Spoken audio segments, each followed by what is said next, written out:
Last December, Swansea's Chris Ware beat Cardiff's Frankie BORG in a 4-round non-title fight. On March the 13th, they'll be having a rematch in Newport Leisure Centre, this time over 10 rounds, and this time Frankie BORG's Welsh Middleweight Title will be on the line. Let's have a brief look back on that first fight, and also, let's meet the boxers.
I went along to the gyms to interview both boxers to get their thoughts about this big rematch. Frankie BORG, he wants to defend his Welsh title and gain revenge over Chris Ware over the previous defeat. And Chris Ware, he wants Frankie BORG's Welsh Middleweight Title. This fight is unfinished business. Since a kid, I loved doing it. Like I said, when I was a kid, I was doing karate, doing judo, and I found it all boring. It wasn't keeping me focused, so I started boxing and it just kept me going. I love it. Obviously, I want to win titles, bigger titles. I love training. I mean, I don't mind.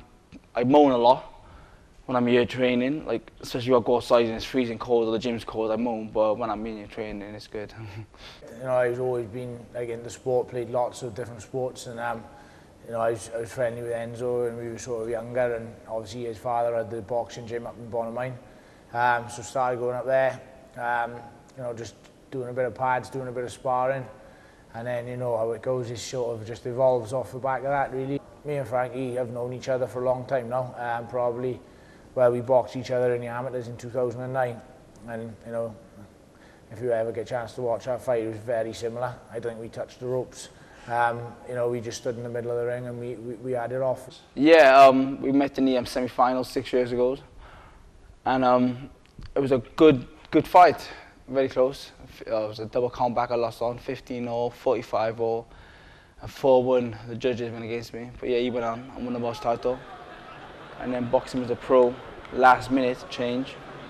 Back last year in December, they phoned me the day of the fight and said, look, there's a change of opponent. Your fight's pulled out. Go and drink some water, eat some food. I was like, oh, great.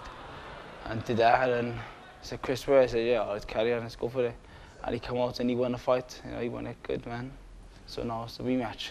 No, we didn't have much notice at all. We, you know, we were in the gym in the morning, and I could hear John on the phone, and I was thinking, I could tell by the tone of his voice that something was going on, and I sort of had half 1 year listening to him, thinking, what's he on about over there?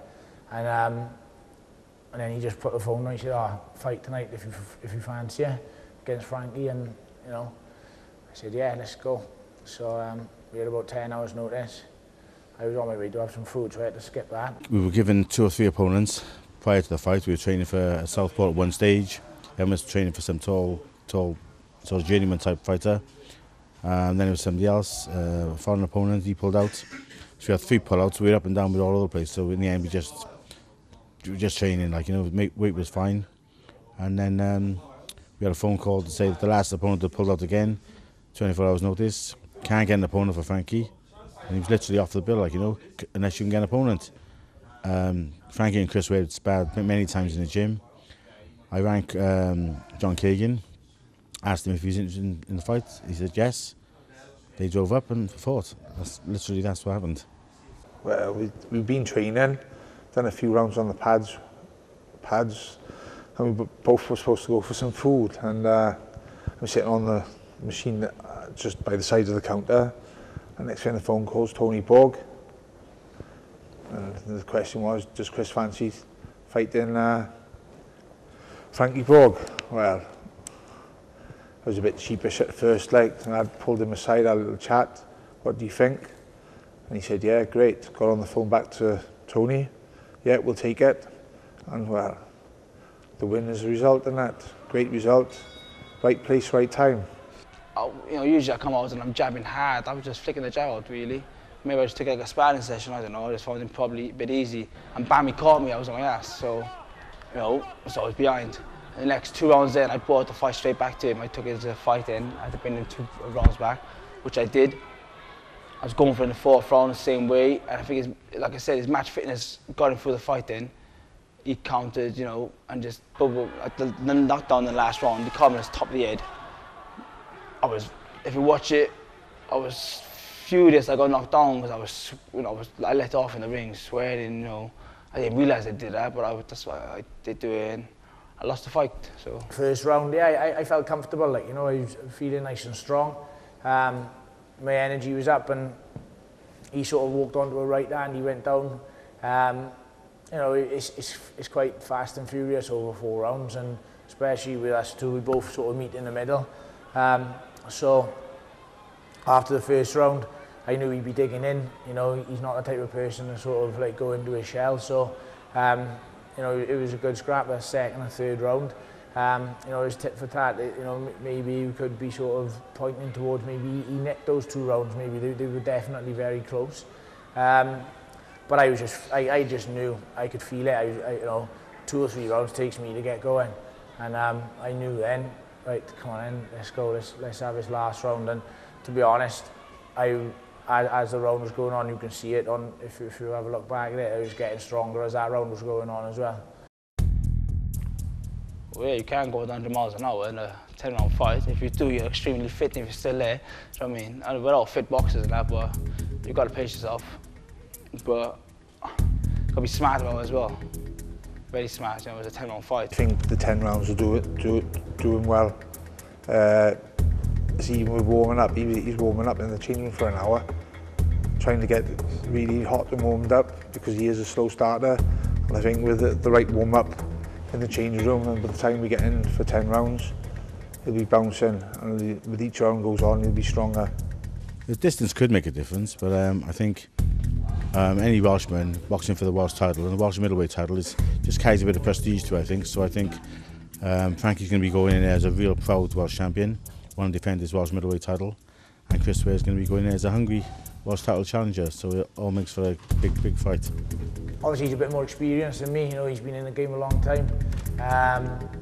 He's got quite fast hands, he puts some nice combinations together.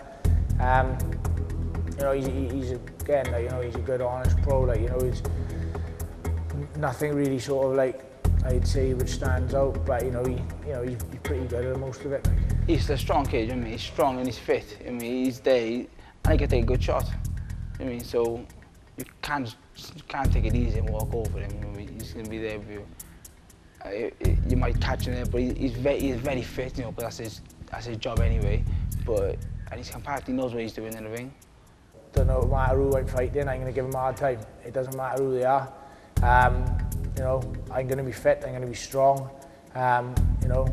It's more a case of, they're going to have to be good to beat me. He's had 2 wins over me now. 2 close wins, really. Even though he dropped me in the first fight as a pro, I brought it back, and I think his match fitness got him through it. But he won the fight. He won it clear. So I'm going to have to make amends now and defend my title. I'm not losing my title, so. War. There's only one word to say, is war. I can't see it being any different. He's dedicated, very fit and disciplined, so we know what to expect. He's going to be there hoping to be there for the 10 rounds, pushing Frankie back, and it's going to be a good fight. They don't know how to take it that backwards step. They just meet in the middle, and the best man will win, and that'll be Chris Ware. Frankie BORG on late stoppage or wide points. He's a professional boxer, so am I. He's the Welsh champion, I want to be the Welsh champion, so. I'm just saying I'm going to win the fight. I know I can beat him, so I'm the champion. I'm not giving up my title. I'm going to be fitter than I was last time. I'll be stronger again. I've got it in my head that I want to win this Welsh title. You know, he's had his chance, he's had his Welsh title win, he's had his moment of glory. I'm brewing up for this one, and this is what I want to get out of it. That's where I'm, you know, and if he beats me, I'll go over and shake his hand. But he's not going to beat me because I know I'm going to be there and I'm going to have prepared properly, and that's how I'm feeling about it at the moment. Well, it's a rematch. Me and Chris Ware, it's a rematch fight. He's had 2 victories over me now, from once in the amateurs, very close fight, very close, and the pro was a close fight. So yeah, I'm the champion. I'm not giving up my title, so he wants it. You know, I'm the best fighter. I can't wait for it. What an exciting, intriguing fight to look forward to. It's Cardiff's Frankie BORG defending his Welsh Middleweight title against Swansea's Chris Ware. You can watch the fight live on the night on Eurosport, and we're hoping to bring you highlights the week after on Left Field Right Pitch.